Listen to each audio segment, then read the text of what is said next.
2014 সালে নির্বাচনে সেখানে ভোটারবিহীন বিনা প্রতিদ্বন্দ্বিতা 153 জন, কারণ প্রতিপক্ষের প্রতি এমন একটা অবস্থা তৈরি করা হলো তারা আর নির্বাচনেই গেলেন না।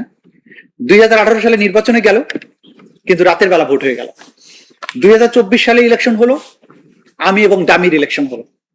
বোঝা যাচ্ছে যে জনগণের যে শক্তি, একটা রাষ্ট্রে একটা রিপাবলিক, যেটা রাজতন্ত্র নয়, এটা রিপাবলিক, জনগণ তার ইচ্ছা অনুযায়ী তার শাসক নির্বাচিত করবেন।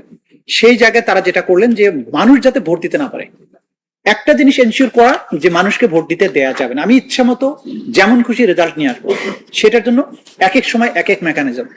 প্রথমবার এমন পরিস্থিতি তৈরি করা বিরোধী দল যাতে অংশ না নেয় বিনা প্রতিদ্বন্দ্বিতায়। দ্বিতীয়বার প্রতিদ্বন্দ্বিতার সুযোগ দিলে কিন্তু মাঠে কাউকে যেতে দিল না, পোস্টার লাগাতে দিল না, ভোট চাইতে দিল না, ভোট কেন্দ্রে যেতে দিল না।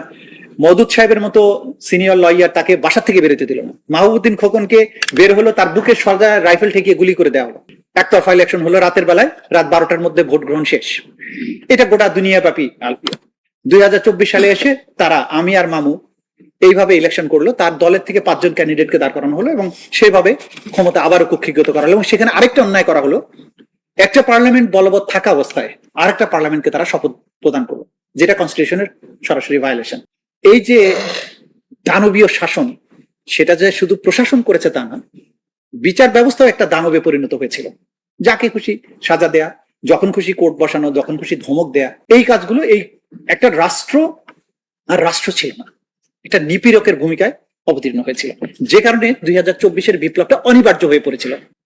নির্বাচনের আগে এবং পরে বহু সংখ্যক মানুষকে গুম করা, মামলা দেয়া, এই কাজগুলো তারা করেছেন এবং এই যে তথ্যসূত্র সেগুলো আমরা দিয়েছি।